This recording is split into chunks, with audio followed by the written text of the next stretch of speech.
The General Motors Rotary Design Engine, or GMRCE for short. Yes, in the early 1970s, General Motors actually designed a rotary engine, which can be seen in the photo right here. And in the early 1970s, in its pre-production, it unfortunately faced a couple of design, testing and performance issues. It was also known that GM could have used these engines in their Buick division of General Motors. As you can see here in video, there's a Holden Commodore made in Australia. And if you're a Holden fan or know your Holden as well, in the earlier models of Commodores, they used the V6 Buick engines in them. So could you imagine in 2025, your Holden Commodore having a rotary engine? In today's video, I'm going to go over its testing performances, its features, its production, and unfortunately its failure. My name's Matt and you're watching Curtis LSA TV. So in the early 1970s, General Motors paid $50 million for initial licenses, which equals out to about $410 million in today's money, so 2025, for the design and production of a rotary engine by General Motors. So its power was 150 horsepower, so about 112 kilowatts at 6,000 RPM, and 169 Newton meters at 4,000 RPM. Now, people out there in the big wide world and also in social media and probably in the comments below will say, oh, well, my Toyota Corolla, as an example, makes more power than that in 2024. Well, you got to think that this engine was designed in 1973, so it's nearly 60 years, 50, 60 years. So back 50, 60 years, that amount of power and torque was considered reasonable for the engines being designed in those days. It was going to appear as a first in the Chevrolet Vega of 1973. Here's a photo of that actual vehicle. It was going to be sold with rotary style performance packages, which included mag style wheels, radial tyres and racing stripes. So just putting a screen capture up here and also reading in the actual history, and I'll put it in the description below. Peter Estel's and John DeLorean were head of design for the GM Rotary engine in the GM Tech Center in Warren, Michigan. The Rotary had proven far more reliable than 4, 6 and 8 cylinder engines. The GM Rotary had run up 500,000 miles or 800,000 kilometers with minimal wear. It was going to be possibly introduced in GM's Buick division, and as stated before, it could have led into Holden Commodores in Australia, as they used to be Buick engines for the earlier versions of the V6 Commodore.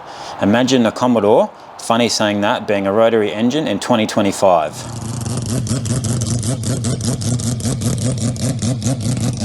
Final design General Motors Rotary Combustion Engine, GMRCE for short, was fixed when the responsibility for the power plant's manufacture was turned over to General Motors Hydraulic-Matic Division in 1972.